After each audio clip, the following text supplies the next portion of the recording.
They have made a movie out of some of it. It's like I mean, they have made movies, right? yeah, but not like really good movies, because it is closer to Game of Thrones than it is Passions of the Christ. If you actually were to make the Old Testament into a movie. All right, we're live now. Or live? Was that all live? Not No, all. not all that. Okay. Why does it not show that I'm live? I'm not seeing me on my phone. Oh wait. And I see the chat. There we go. Okay, yeah, I'm showing up. And I keep thinking I got something on my nose that I can like see out of my eye, but it's not there. Okay, I better turn off my sound because that is going to get irritating. I think we have a slightly longer latency today because I forgot to change it. How do you change the latency? You have to stop the stream and start it again. Oh. But this will be fine. All right, so my comments will be a little behind. Yeah. It's probably good. So like if I swear, you can hit the swear button. Isn't that why they have the latency, the delay?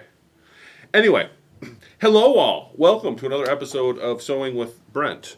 I had this awesome idea for a new format that we're going to try out today.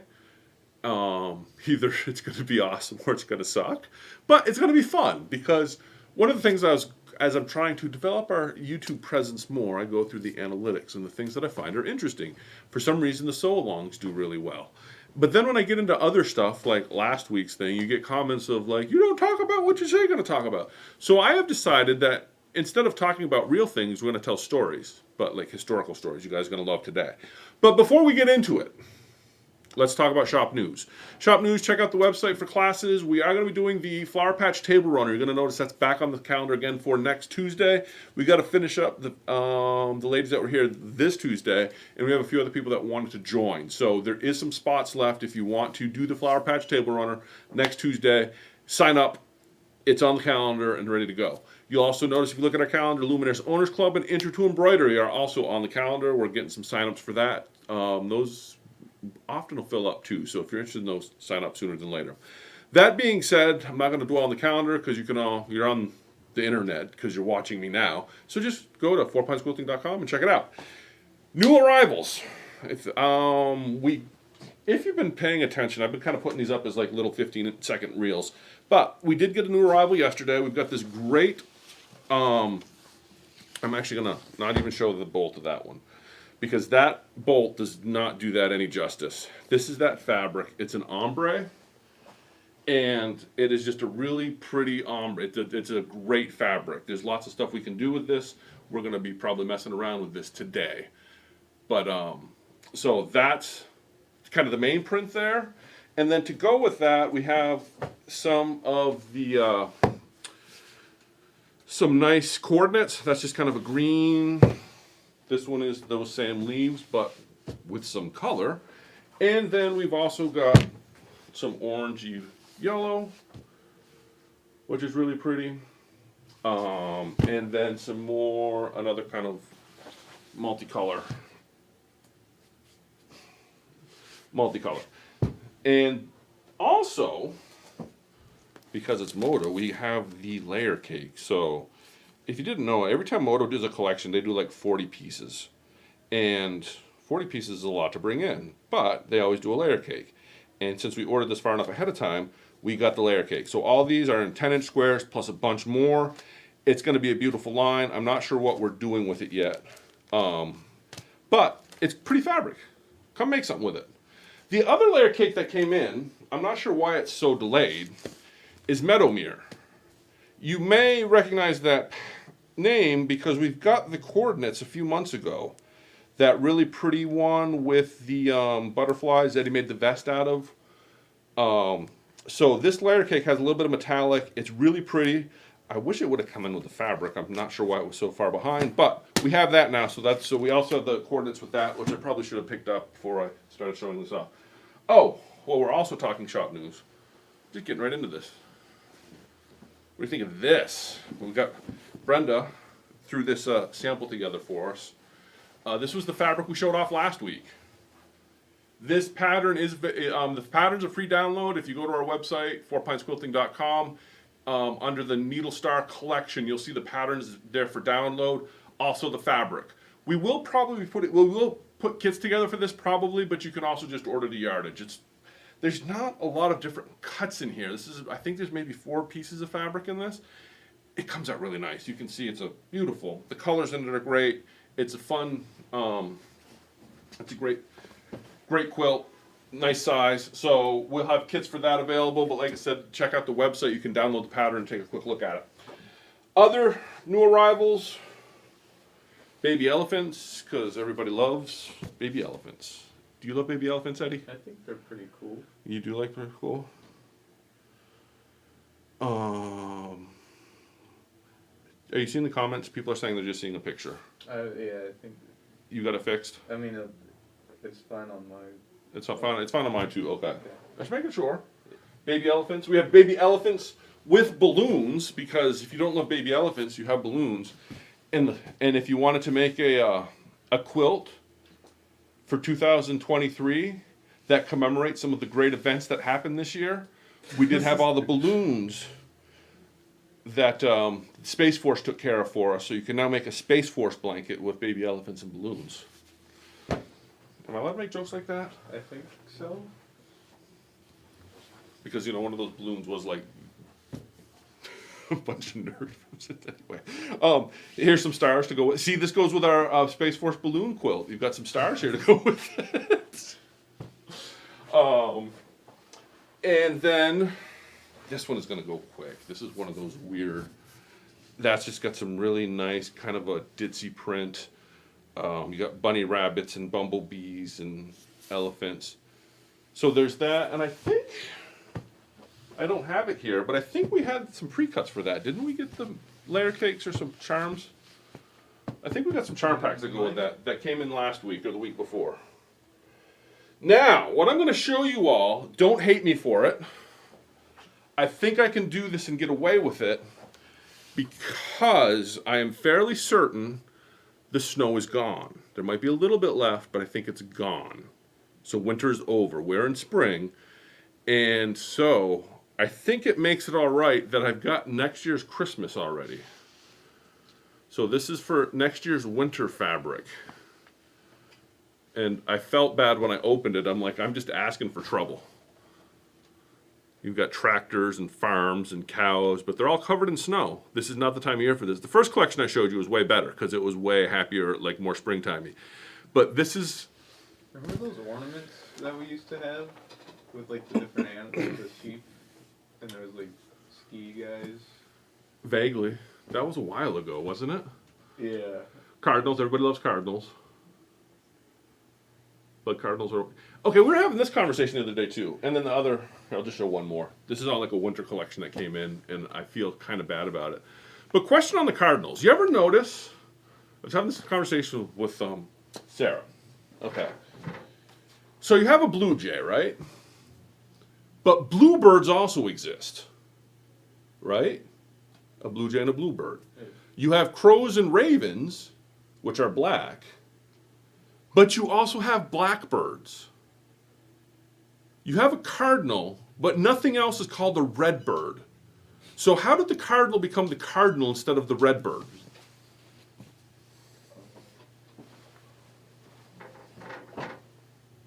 Did Blackbird come after Crow and Raven, or did it come before? I don't know. That's why I'm throwing this out there. I have not spent any time down this rabbit hole of any personal research for this yet. I may, though, because it is something that intrigues me. Because I do know that the cardinal is named, I could be wrong, but I'm pretty sure about this. The cardinal is named after a Catholic cardinal, because a cardinal has red robes. So when they discovered the cardinal, they said, that looks like a cardinal with his red robes. So hence the name cardinal but there's no redbird. I would have thought, well, we've got bluebirds, we've got blackbirds, and some dude out there bird watching, he sees a cardinal, he's like, hey, that's a redbird, and they call it a redbird. But no, they called it a cardinal. Yeah, it's cardinal red, but it's not a red bird. Unless back in the day, cardinal was like more synonymous with red than red. I don't know. Anyhow, that was that. So, what we're going to do today is we're going to do a sew along. I'm going to sew something. And while I sew, I'm going to tell you a story. It's actually a really good story. It's a historical story. It's one of those stories that I ran across once, and I'm like, how is this not a movie? And I even spent a little bit of time trying to see if it was a movie because it just blows my mind that it's not a movie. And it's a fantastic story. But we're going to get to that. What we're going to make today, as I have no idea, I was going to start with this. So you're all coming along for an adventure. I have kind of an idea what I want to do with this because it's... I really want to do something with this because it's an ombre. And a lot of times people see ombres and don't know what to do with it. And what I'm actually going to do, this is 1.25 yards. And if you cut something at 1.25 yards, it gives you a square. And so that's going to allow me to cut it in this direction. But then I'm looking at the print, and I don't want to cut it too small because it's such a nice, ginormous print. Right? So I'm going to make a really simple kind of strip quilt with it today. You all get to watch it. And while I do that, you all get to hear the story of Black Agnes. Have you heard of Black Agnes, Eddie? No. When you hear Black Agnes, what do you think? She's a historical figure. It's one of those stories I'm like, who in the audience has heard of Black Agnes? Let me start there. See if there's any comments about who Black Agnes is. Because it's a great story. Like I said, when I ran across this, I'm like, how is this not a movie? First thing I'm going to do before I get into the story, I'm going to actually strip this. I think we're going to strip this. We're stripping this parallel to salvage, and I think I'm probably going to do... I'm going to get 3 or 4 out of that. Probably 10-inch strips parallel to salvage. That way I can get 4 of them, and that should line up with my different color bands here. You're going to see that they've got some different colors. It goes from blue to orange. First thing I'm going to do is cut off my salvage. Kaya asks a bad nun. A bad nun. No, but that would make for a good story. Close, though. I mean, there is some old school. She's old school. Black Agnes is old school. Going to give you a hint. Black Agnes was not black. Black Agnes was so named because she had a dark complexion. Black Agnes is actually Scottish. So I imagine she got a tan instead of sunburned, and so they're like, oh, she's black. That's my suspicion. But Black Agnes was actually born. I found 2 references for her. One says she was born in 1300. Another one says she was born in 1312. I mean, 12 years doesn't make much of a difference. And I was like, oh, whatever. Until I saw when she got married, then I couldn't decide. It's like, it's kind of creepy because she was married. We know that she was married. This we know for sure. She was married in 1324. Now, you see why when I was looking at the dates of her birth, it's like she either got married when she was 12 or she got married when she was 24. And so you can see why that was kind of interesting to me. But again, it's 1300, so it's like, if you're going to make the Hollywood movie, she was definitely born in 1312. If you were going to be like correct for the period, it wouldn't be at all surprising that she was born in 1300. But the story of Black Agnes starts before her birth. Because Black Agnes is the daughter of Thomas Randolph, Earl of Moray. Moray? Do you know who Thomas Randolph is? No, but I do know that when the moon hits your eye, that's actually a moray. Exactly. Yeah, Sir Thomas Randolph of Moray. No, he was also Scottish.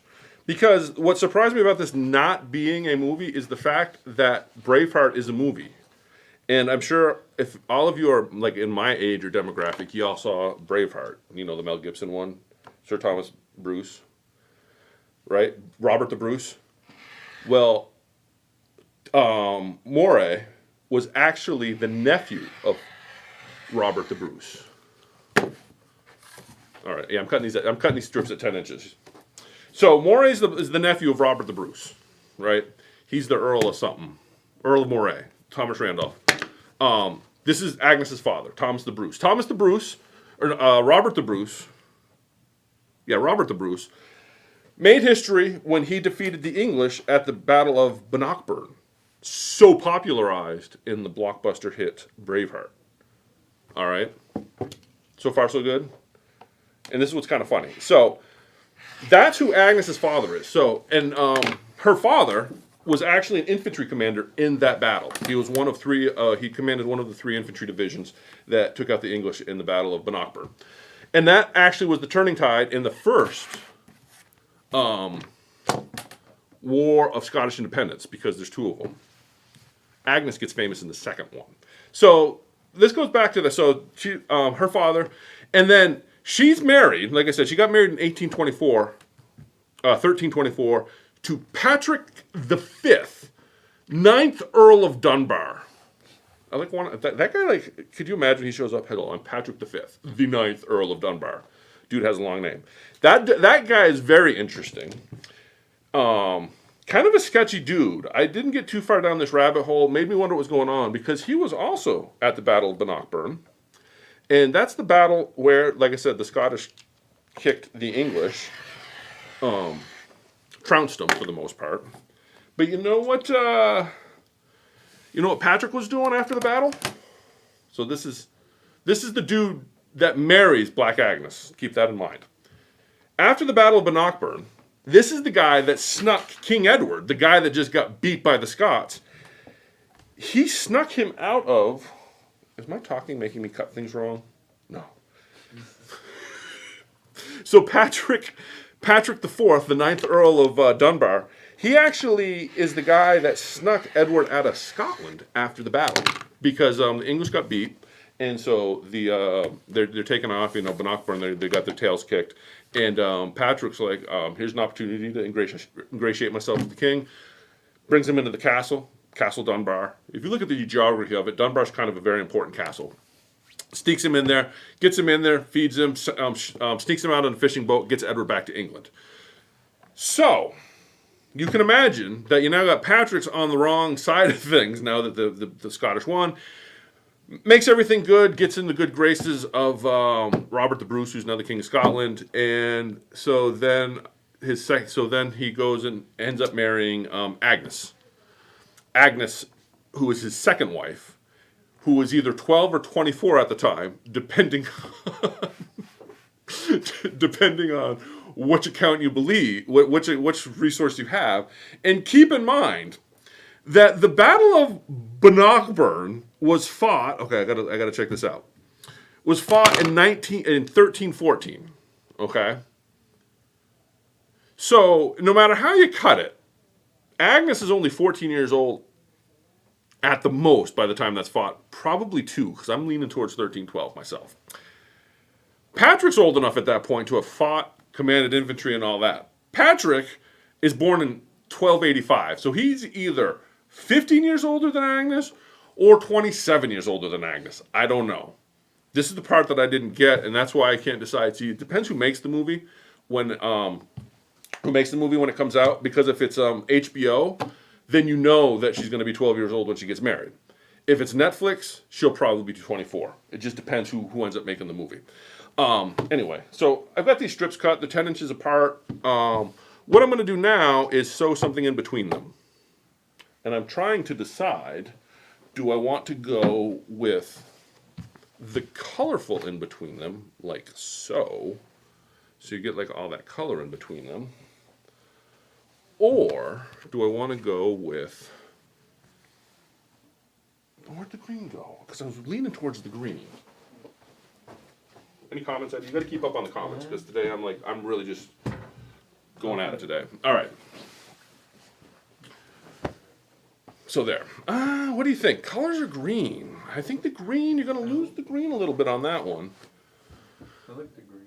You like the green? I'm leaning towards the green, because I think the orange will be too much, and we're going to bring that in for the outer border. So let's go with the green. Okay. How wide should we make it?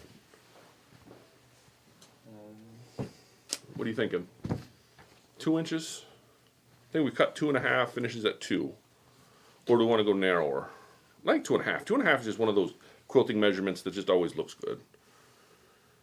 2.5 it is, right? And we got 4 pieces, so that means we need 3 2.5-inch strips. All right. Gene also says green.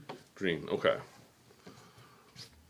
Green it is. It's been decided. So where were we at? Okay. So we were just getting into that Battle of Bannockburn, kicks the English out. So you got all these war heroes from that. Robert the Bruce, his nephew, has a kid named Agnes. Agnes gets married off to some creepy old dude, Patrick, who actually smuggled the king out after the battle. But, politics. We don't know how that all played out. I don't want to come down too hard on Patrick, because, whatever. I don't know the guy. You know, gotta give him get a fair shake. I don't know Patrick. So that sets the stage of the characters. So that's your character. So Agnes, so named Black Agnes because she had a dark complexion. Like I said, I really think it's that she didn't sunburn. She got a tan instead of sunburn, and so that made her black in ye old days. Side note. Here's a really cool side note. It has nothing to do with any of the story, but kind of. But I fell down this tangent too. So the Battle of Bannockburn, like I said, very popular, popularized in Braveheart. It's like the turning point. I think it was also, was that the one? No, that wasn't in Outlander. That was Cloud and whatever. I don't think Outlander did Bannockburn. So I'm falling down this rabbit hole, and complete side note, what happens October 13th, 1307? How do you not know? Friday the 13th. Friday the 13th of October, 1307. Oh my god. What happened? Something very unlucky.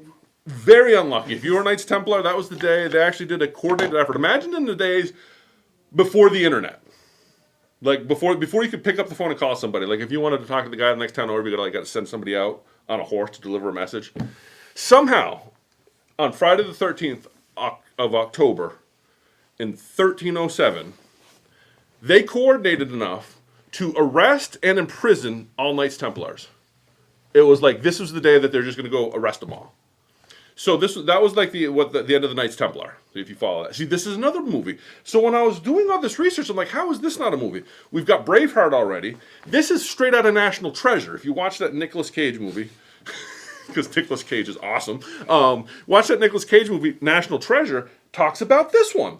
So the Knights Templar are all arrested or imprisoned on the 13th. Some of them get away. Where do they all run?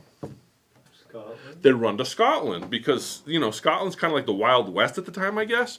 And so they all end up there. And it's rumored, depends who you talk to, which sources you look at, but they're pretty sure. There's the theory is that the reason that the Scottish beat the Irish, or beat the English at the Battle of Bannockburn was there was a division of Knights Templars that was fighting on the side of the Scottish, which timeline works because if they would have been there since 1307, Bannockburn happens in 1314, gives them 7 years. It was just a kind of an interesting side note. I don't know. Am I doing this right? Yeah, okay. So far, so good. So all I'm going to do now is I'm taking these, and I'm going to keep it in the same order that it graduates, but I'm just going to put this green strip in between them. So that was just an interesting side note, like I said. And that's actually outlined in, like I said, the Nicolas Cage movie, National Treasure. So you can imagine my surprise. Wanted to make sure that there was not a Black Agnes movie, but I'm pretty sure there wasn't because when I was searching all this, there was no pictures. Like normally when you research something that was a movie, at some point you get a picture of the person that played the person in the movie. None of that happened. All right. So what's Black Agnes famous for? Do you know, Eddie? No. You can already tell she comes from a lineage. She's associated with all these famous people. Is she good at fighting or something? Well, all of this Bannockburn nonsense took place in the First Scottish War of Independence, at which point the Scots at some point, I don't know the whole thing on the war because I really didn't get that deep into the whole war thing. I was more worried about. But during the Second War of Scottish Independence, her husband, Patrick, the dude that that helped the king escape, apparently he's now fighting for the Scottish. So he gets called away and he's up fighting the English somewhere out of town. All right? And Castle Dunbar is a very strategic location, apparently. And the William Montague, Earl of Salisbury. I always just love whenever I find an Earl of Salisbury because growing up, we had Salisbury steak, which I still think is a delicacy. And I love Salisbury steak, and I don't know why. It's like the TV dinner Salisbury steaks were the best. So anyway, William Montague, Earl of Salisbury, sees Castle Dunbar is undefended because the lord of the manor, Patrick the 5th, 9th Earl of Dunbar, he's off fighting the English up north somewhere. So Willie says, look, there sits an undefended castle. Dunbar's a pretty good location. Berwick, the local town, has already been, taken over. Let's go take over the castle. So William wanders up to the castle and he's like, hey, we're here to take over the castle. Now, back in the day, it was very customary to, this is the rules of warfare. It wasn't unusual to have the lord of the manor out somewhere, and then you roll up to his castle and want to take it over. And then what normally would happen is if you're trying to take over the castle, you offer some favorable terms of surrender. Give them a couple weeks to get moved out. You're not going to kill anybody. Give them a little bit of time to move out and get their stuff in order, and move on. So that's what William thinks he's going to do. So all I'm going to do here is I'm going to press this real quick just because, pressing makes it better.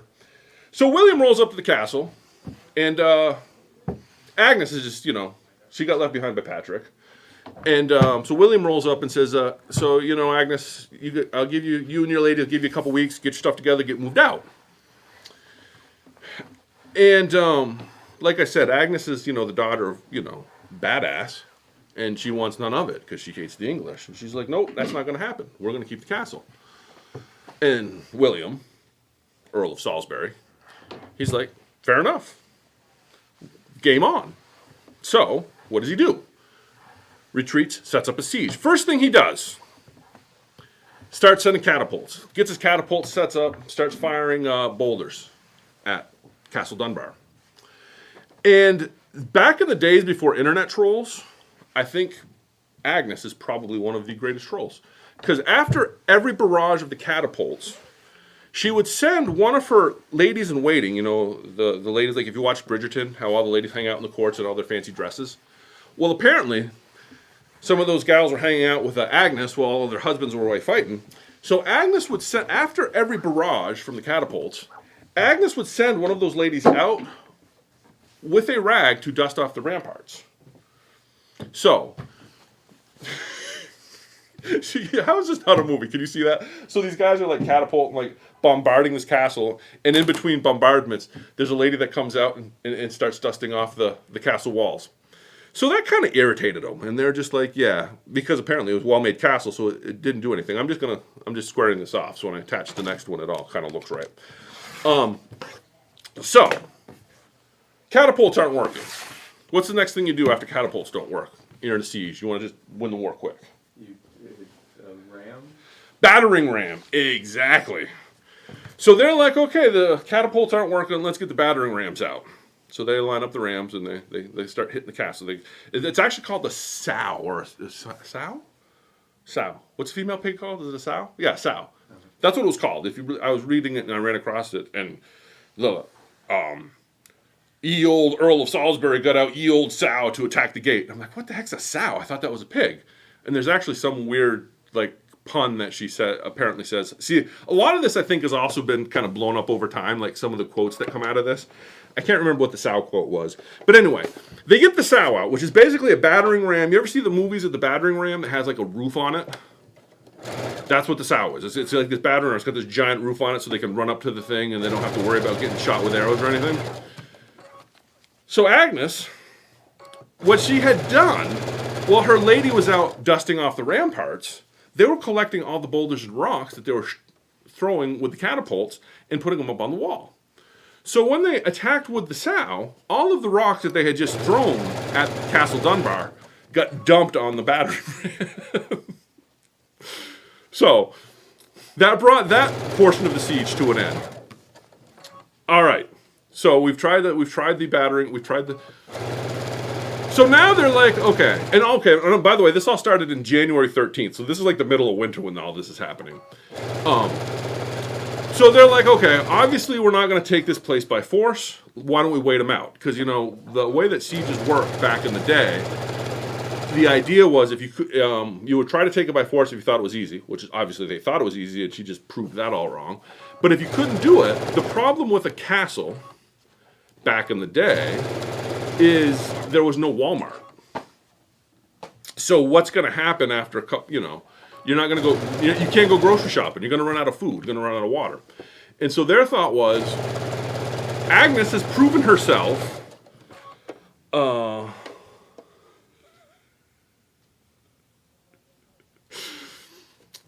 yes, Dana, you're going to love this story. I'm looking at the comments. So they were like, okay, obviously Agnes is going to be able to hold the castle. We can't take that from her. So we'll just wait her out because obviously, it's the middle of winter. They're going to run out of their winter supplies here pretty soon. So, see, all I'm doing here is I'm just taking that, keeping that same thing. We're just going to put that green in between. Oh, on here. Okay. I got to get a better camera up there so you get better colors, but you can see. So we just had, I only did is strip that's at 10 inches, and I probably sewed that in the wrong spot. It doesn't matter. And we're gonna keep the same gradation too, because I think that'll help add to it as we keep going. And so I'm just gonna keep going up. So they're gonna wait them out. What do you think happens next, Eddie? They it's getting late spring. They figure they got them. They're figuring it can't be much longer. That we'll have them out of here. Well, as it so happens, Sir Alexander Ramsay. I don't know who that is. He's of Dalhousie or whatever. Anyway, Sir Alexander Ramsay. If you look at a map, Castle Dunbar sits on the coast, which is also why they wanted this, because it's a very strategic point. But anyway, Sir Alexander's a Scotsman, and he heard about the plight of poor Agnes, and he's like, you know what? I'm going to go give those ladies a hand. Give the ladies a hand. So he shows up at the back door, sneaks them in a couple boatloads of food. Okay, so they're supposed to be under siege. Like, the English think that they're under siege at this point and that it's just a matter of time before they give up. This dude comes on, Sir Alexander Ramsay comes along, gets them some food.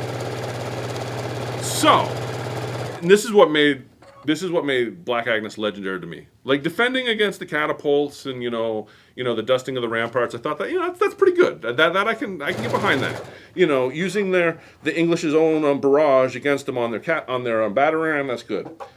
This next part was my favorite. So she sneaks these dudes in the back, gets resupplied. The next morning, she sends out a fresh loaf of bread and a bottle of wine to Will, the Earl of Salisbury. She just sends it out. She gets a fresh loaf of bread and a bottle of wine. There's some note. I think there was a note or something attached to it as well. But so you can imagine. Okay, so you're the English waiting on the field, middle of spring. Things are starting to suck really bad. You're like, it's just a matter of time. We're going to wait them out. It's just a matter of time. And out comes some dude with a loaf of bread and some wine for your captain or for your commander. A loaf of bread and wine from a city under siege that's not supposed to have any supplies. So, you can imagine that William was a little upset by this because his plan now has been foiled again. Obviously, they have supplies. So, what's your next move, Eddie? Go away or something? Oh no, he's got one more plan. One more plan up his sleeve. As luck would have it for Mr. Montague, the Earl of Salisbury, what's his face? Agnes's brother was captured in battle. So Agnes has an older brother. He gets captured in battle. Maybe it was a younger brother. I don't know. Anyway, some other English people have captured Agnes's brother. So he gets him, puts him on the field, puts a rope around his neck, and says to Agnes, you need to surrender or we're going to kill your brother. Right? Now, so far you've been listening to the story of Agnes and you know how awesome she is.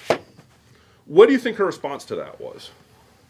Do you think she walked out of the castle and was like, oh, my poor brother? I don't think so. Nope. Her response to that was, hang him. If my brother dies, I get all the land. For real. That was her response. Yeah, go ahead, hang my brother. Why do I care? Because he's my brother as the male heir. He's the only male heir. If he dies, I get everything. And so that was her response to her brother. And of course, that's pretty sound logic, I would think. And William saw this, Earl of Salisbury, and he's like, can't argue with that. Let him go. And with that was his last card. So on June 10th, 1338, the siege of Castle Dunbar was lifted, and Agnes was victorious. And that's Black Agnes. Like I said, if you some of the story, and there's a great how's the bard? There's a song about her. She makes a stir in a tower and a trench, that brawling, boisterous Scottish wench. Came I early, came I late, I found Agnes at the gates. So that's the song they made for her. Now, so, what's his face? William runs off with his tail between his legs. Now, there's something I have yet... again, like I said, I'm no historian or researcher. I was just looking this up for all you, for your entertainment while you watch me sew. See, I don't know if this is even making sense. I hope people are entertained. But see, so far, looks kind of nice. What do you think? Yeah, It's coming nice. yeah. So I'm doing some research on this, and I was just curious to know about this William character that ran the siege. Okay, and I ran across a little tidbit, which was like, huh. So for his valor, because I got apparently Agnes wasn't his only project in that revolution. He it turns out he was actually a pretty good soldier, Earl of Salisbury. The king liked him, rewarded him. Guess what the king rewarded him with? He was awarded with the Isle of Man. Lands in the Isle of Man, apparently, okay? And I found this funny because I'm like, wait a second. Do you know one of the things that Agnes inherited after her brother's death? Because he eventually died before she did, but William didn't kill him. The Isle of Man was one of the properties that she inherited.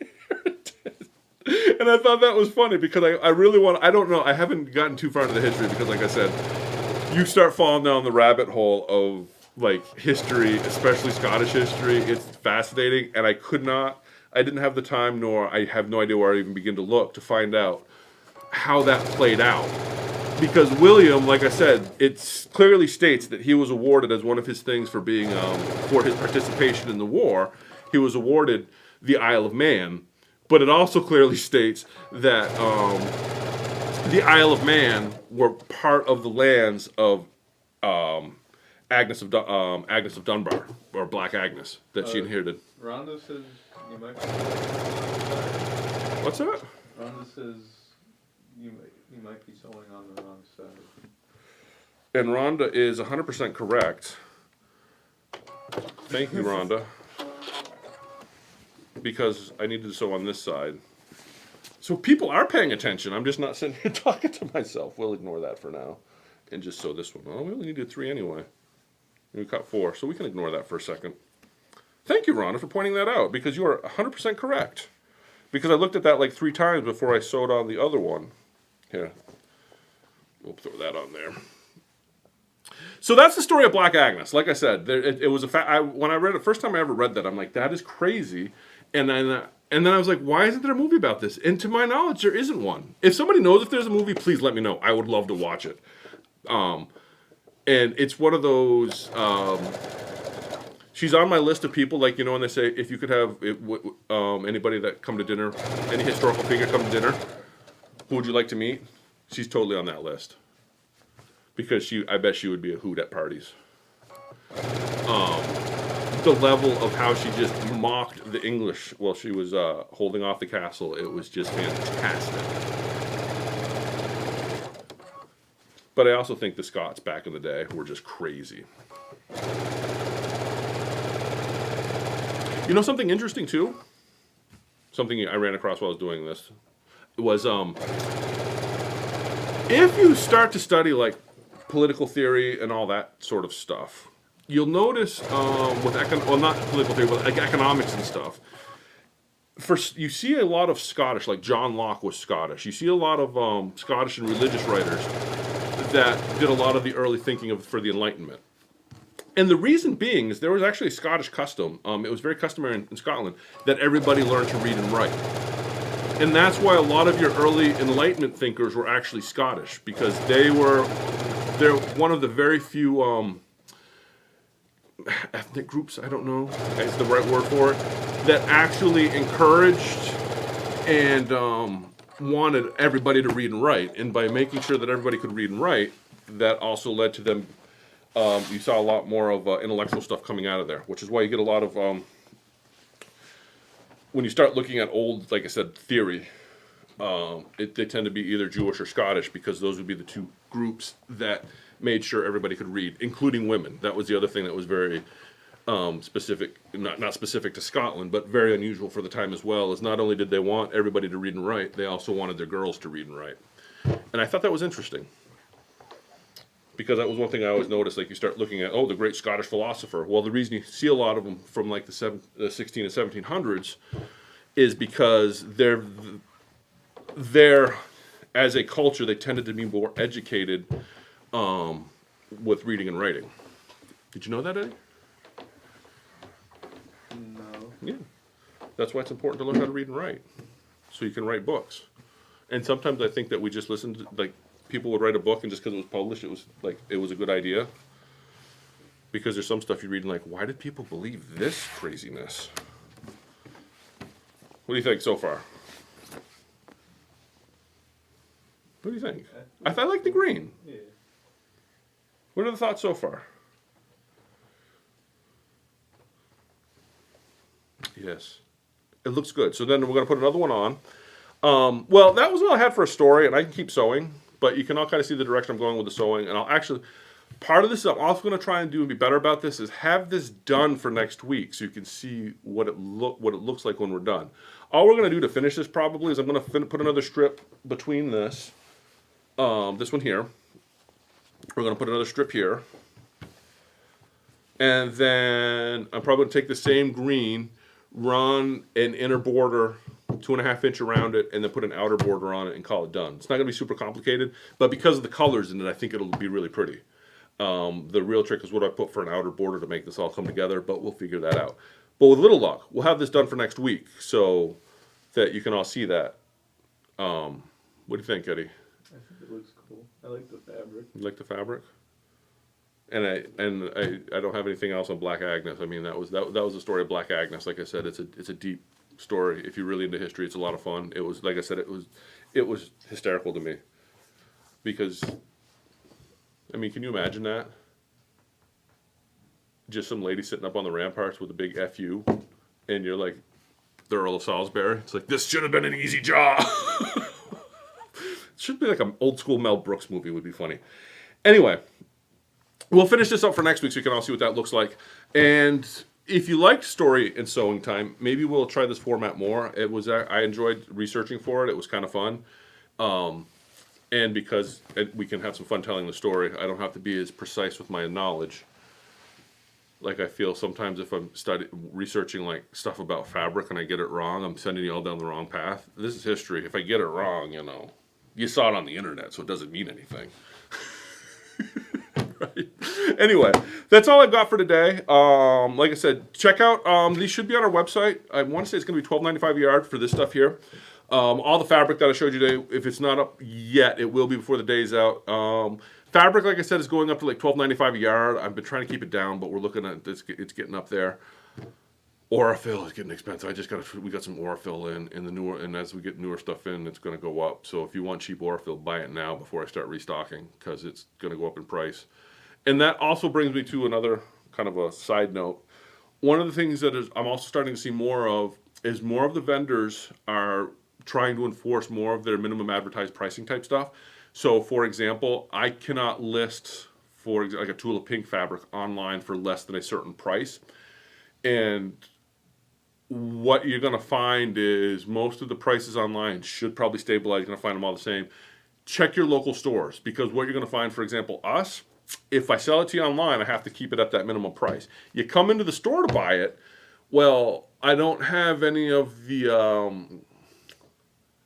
what would that position be? It's like the FBI agent that checks the tags or on your mattress. You know that guy? He's like the same guy that checks to make sure that our, it's probably not because it's not the FBI, but to check that our prices are where they should be online. So because they're listed online, I can't change those. But if you come into the store price is going to... It could be the FBI, it could be. Bureau. The investigation. It could be. So, and this is probably true. I mean, you might not be local watching this if you're watching it from somewhere else. Your local shops have to advertise some stuff at a certain price, and you probably will find that in the shop itself, it's going to be a little less expensive. I mean, we try to do that here where we can, so that we can all afford to have fun and quilt. Anyway, that's all I've got for now. I hope you all enjoyed the story of Black Agnes.